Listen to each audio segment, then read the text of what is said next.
Welcome back. आज हामी चाहिँ फाइल ह्यान्डलिङ्स कसरी गर्न सकिन्छ भनेर त्यो कुरा हेर्न गइरहेको छौँ। र फाइल ह्यान्डलिङ गर्नको लागि हामीलाई पाइथनले बिल्ट इन फङ्सन प्रोभाइड गरेको छ, जुन चाहिँ सामान्य छ ओपन भनेर हैन। र फाइल ह्यान्डलिङ गर्न हामी के गर्छौँ, फाइलहरूको मोड युज गर्छौँ। जस्तै कि रिड मोडमा के हुन्छ भन्दाखेरि फाइल ओपन गर्ने र के गर्ने भन्दाखेरि फाइलको कन्टेन्ट रिड गर्ने। राइट मोडमा फाइल ओपन गर्ने र कन्टेन्ट के गर्ने, राइट गर्ने। एपेन्ड मोडमा के गर्ने, फाइल ओपन गर्ने र एक्जिस्टिङ कन्टेन्टमा के गर्ने, थप्दै जाने हैन, एपेन्ड गर्दै जाने भन्छौँ। ल त्यो कुरा चाहिँ हामी हाम्रो टेक्स्ट एडिटरमा हेर्छौँ है त। सबले आफ्नो टेक्स्ट एडिटर खोलौँ है। पहिला त ल टेक्स्ट एडिटर खोलेपछि मैले चाहिँ यहाँ सेभ गरेँ फाइल हैन। यहाँनिर चाहिँ फाइल्स example.py भनेर सेभ गरेँ है। ल अब एउटा फाइल बनाऊ जसमा चाहिँ के गर्ने, डेटाहरु राख्ने। जस्तो कि hello my name is something हैन, I am studying something, I want to be a Pvt Python PROGRAMMER programmer. ल यो छ कन्टेन्ट। अनि माई फाइल डट टीएक्सटी भनेर मैले सेभ गरेँ यसलाई है। ल अब के गर्छु भन्दाखेरि म सुरुमा ओपन भनेर यहाँनिर के गर्छु, लेख्छु। र अब हाम्रो फाइलको लोकेसन के छ, विदिन द सेम डाइरेक्टरी छ। यसको लागि धेरै दुःख गर्नु पर्दैन। ल मैले यहाँ मोड भनेर डिफाइन गर्छु। फाइलको मोड चाहिँ हाम्रो रिड हो। मैले यहाँनिर फाइल भनेर यसरी भेरिएबल बनाएँ है। प्रिन्ट यहाँ मैले के लेखेँ, फाइल डट READ रिड है। पहिला हामी प्रिन्ट सिट केही नराखौँ र चेक गरौँ कि यहाँ के आउँछ है त। ल अब मैले रन गरेँ, के भन्छ, no such directly my file. किन भन्दाखेरि यसको फाइलको यहाँनिर हामीले के गर्नु, डट टीएक्सटीमा सेभ गरेको छौँ, त्यो पनि हेर्नुपर्छ। यस्तो इरर आउन सक्छ हाम्रो फाइल ह्यान्डलिङको कुराहरू गर्दा। यो इरर पनि कसरी ह्यान्डल गर्ने हामी सिक्छौँ बिस्तारै। ल फाइल आयो भनेपछि है, फाइल आयो भनेपछि यहाँनिर प्रिन्ट यसरी ब्र्याकेटमा राखौँ, हाम्रो यसरी आयो, hello my name is something, I am studying something, I want to be a Python programmer भनेर आयो हो। ल यो एउटा तरिका थियो हाम्रो के गर्ने, फाइल ह्यान्डल गर्ने। हामीले फाइलमा रिड गर्ने काम गर्यो। अब हामी राइट गर्ने काम गर्छौँ है त।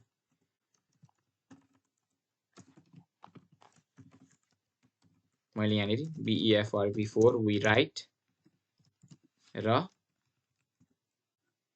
बिफोर वी राइट भनेर फाइल यस्तो थियो भनेर भन्न खोजेको हैन। मैले यहाँनिर यो राख्थेँ। अब म यहाँनिर के गर्छु, एउटा सामान्य नयाँ किवर्ड हजुरलाई इन्ट्रोड्युस गर्छु जसको नाम हो विथ भन्ने छ। ओपन हो my underscore file dot TXT. यसमा मोड के छ भन्दाखेरि W छ हो। ल अब मैले के गरेँ, यो गर्नु पनि सट्टा हामीले एउटा एलियस भन्ने किवर्ड केले गर्न सक्छ भन्दा एज FILE फाइल भनेर यसरी मजाले गर्न सकिन्छ। एलियस, एजले के गर्छ, एलियस भनेको सर्ट फर्म बनाइदिने कोसिस गर्छ। यो ठुलो यत्रो फङ्सनलाई मैले यहाँ भेरिएबलमा स्टोर गरे जस्तो यसको एलियस बनाइदियो। यो सामान्यलाई भेरिएबलको टाइपमा बुझौँ हैन। अब मैले के गर्छु भन्दाखेरि यहाँनिर फाइल डट राइट के गर्छु भन्दाखेरि हेलो वर्ल्ड भनेर है। हेरौँ है राइट गर्दा के चेन्ज आउँछ फाइल्समा, म ठ्याक्कै यहाँनिर देखाइदिन्छु। अब बिफोर वी राइट भनेको छ हो, एउटा प्रिन्ट भयो। अब यहाँ हेलो वर्ल्ड भन्ने मैले थपेँ र फाइलमा हेर्नु चाहिँ हेलो वर्ल्ड मात्रै छ। राइटले के गर्दो रहेछ, काम के गर्दो रहेछ, राइटको काम चाहिँ के हो भन्दाखेरि चाहिँ यो जुन माथिको यो hello world my name is something वाला छ, त्यो सबलाई रिमुभ गरेर यसले के गर्दो रहेछ राइट सिंगल राइट मात्रै गर्दो रहेछ हो त्यो कुरा अलरेडी भएको कुरा एक्जिस्ट हुँदैन जस्तै कि फेरि ट्राई गरौँ माथि हेलो वर्ल्ड छ भने हेलो मात्रै टाइप गर्छु म अब हेरौँ हेलो वर्ल्ड त फेज भयो हो बिफोर वी राइट भनेर यसरी माथि दियो भनेपछि अब यो फाइलमा गएर हेर्दाखेरि हेलो मात्रै छ हो राइटको काम चाहिँ के हो एक्जिस्टिङ डेटा भएको डेटालाई रिमुभ गरिदिने है रिमुभ गरेपछि नयाँ डाटालाई ओभर राइट गरिदिने त्यो माथिको डेटालाई रिप्लेस गरिदिने काम गर्दो रहेछ ल यो हाम्रो के भयो भन्दाखेरि राइट मोडको कुरा हो अब म के गर्छु भन्दाखेरि यहाँनिर my underscore file dot txt र मोडमा append भनेर थिच्छु एज फाइल भनेर हो फाइल डट राइट भनेर थिचेँ मैले र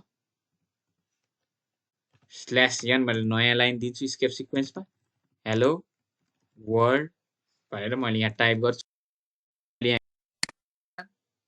ल अब हेरौँ फाइलमा के चेन्ज आएको छ हेलो वर्ल्ड भनेर पनि गर्यो भनेपछि यसले के गर्दो रहेछ एपेन्ड गर्दो रहेछ एक्जिस्टिङ हो मैले यहाँ न्यू लाइन दिएको भएर हो यो नदिँदा के हुन्थ्यो मैले एकचोटि यो माथिकोलाई कमेन्ट गर्दै है माथिको यो प्रोग्रामलाई म के गर्छु कमेन्ट गर्छु है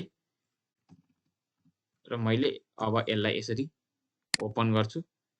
हेलो हेलो वर्ल्ड भनेर आयो मैले यहाँनिर यसरी जोडेर आउँदो रहेछ हेलो हेलो वर्ल्ड भनेर है ल यसरी विथआउट स्पेसिङ यसरी टाँसिदो रहेछ त्यही भएर हामीले के गरेको स्ल्यास n दिएको नयाँ लाइनमा ल्याउन अब यसलाई स्पेसिङ दिने भए हामीले यहाँ स्पेस गरेर दिनुपर्छ अनि हामीले के गर्छौँ यहाँ अब यो प्रोग्राम हेलो हेलो वर्ल्ड अब यहाँनिर चाहिँ हाम्रो चाहिँ स्पेस दिएर चाहिँ यसरी आउँछ मैले यो रिमुभ गर्दै अब अर्को एउटा मोड पनि छ त्यो बाइनरी भन्ने मोड छ है अब त्यसलाई हामी कसरी गर्छौँ भने बिस्तारै हेर्छौँ है त ल अब हामी चाहिँ के गर्छौँ भन्दा बाइनरीको कुराहरू हेर्छौँ विथ ओपन भनेर मैले गरेँ हो सबैभन्दा अलिकति इम्पोर्टेन्ट माई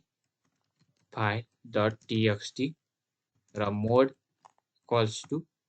मैले के गर्छु wb राइट बाइनरी भन्छु सुरुमा राइट गरेको यो मोडमा चाहिँ wb थपेको हामीले राइटमा राइट बाइनरी एज फाइल भनेर यसरी गर्छु फाइल डट राइट मैले जस्तै कि यहाँ नेपाल भनेर भने हेरौँ है के एरर आउन नि सक्छ है हेरौँ है हो file dot a bytes like object is required not string भन्यो हो किनभने हामीले बाइनरीमा के गर्न पाउँछ बाइट्स राख्नु पाउँछ त यसलाई के गर्छु DECOD डिकोड अथवा के गर्न सकिन्छ भन्दाखेरि मैले यहाँनिर इन्कोडिङ पनि मेन्सन गर्नु है त ल हाम्रो चाहिँ बाइट्स मागेको छ पाइथनमा बाइट्समा लग्ने के इन्कोडिङ गरेर हुन्छ त यसमा पनि एरर फाल्छ हेर्नु है त ल UTF -8 मैले युज गरेँ है ल अब यसमा पनि हेरौँ यसमा के भनेको छ भने भ्यालु हेरौँ binary mode doesn't take encoding भनेको छ हो इन्कोडिङ आर्गुमेन्ट पनि के गर्छ बाइनरीले लिँदैन रहेछ भनेपछि यहाँ बाइटमा कन्भर्ट गर्ने के तरिका रहेछ त जस्तै कि मैले यहाँ बी थिचेँ होला हो यो बी भन्ने छ अगाडि हो फर्मेटेड स्ट्रिङ जस्तै यसलाई बाइट्समा कन्भर्ट गरेको भन्छौँ र मैले के गर्छु भन्दाखेरि यसलाई यहाँनिर HELL हेलो भनेर यसरी मैले टाइप गर्छु हैन अहिले हामी रिड गर्दाखेरि यो कुरा नि बुझ्छौँ है मैले यो जुन एपेन्ड मोड गरेको छ अब यसलाई पनि मैले के गर्छु कमेन्टमा राखिदिन्छु पहिला त ल रिड राइट बाइनरी भनेको छ हेलो भनेर मैले यहाँनिर गरेँ भने के माथि हेलो भनेर है यसमा माथि हेलो वर्ल्ड भनेर एकचोटि यो फाइल चलाउँ हेलो भनेर रिड गर्यो माथिबाट अब यसमा आउने डेटा के हुन्छ भन्दाखेरि हामी त्यो चेक गरौँ पहिला त अब with open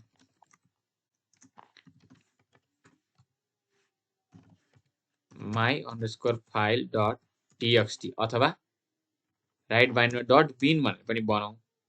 comma mode equals to wb तर पहिला हामी के गर्छौं रिड बाइनरी चेक गर्छौं हामीसँग बिन भन्ने फाइल छैन हो त्यही भएर हामी टेक्स्टमै गर्छौं एज फाइल डट रिड भनेर यसरी मैले गरे भने अब यो माथिको डेटा के गर्नु पर्यो रिड भएर आउनु पर्यो माथिकोलाई पनि के गर्छु कमेन्ट गर्दिने काम गर्छु यसरी काम गरे मैले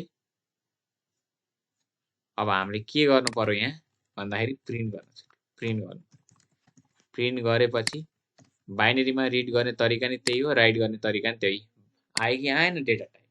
के रहेछ त भन्दाखेरि हाम्रो आयो बी भनेर हो बाइट्समा आयो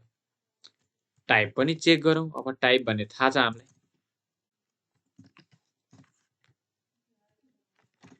यसरी हाम्रो के गर्ने यी बाइट्स भनेर आउँछ क्लासमा हो यो हाम्रो बाइट्सको टाइपको डेटा हो भनेर बुझ्यौं अब हामी एउटा एक्सरसाइज गर्छौं है जुन एक्सरसाइजमा चाहिँ के हुन्छ भन्दाखेरि सुरुमा हामी एक्सरसाइज गर्छौं अब है EXERCIS एक्सरसाइज गर्छौं अब यसको बारेमा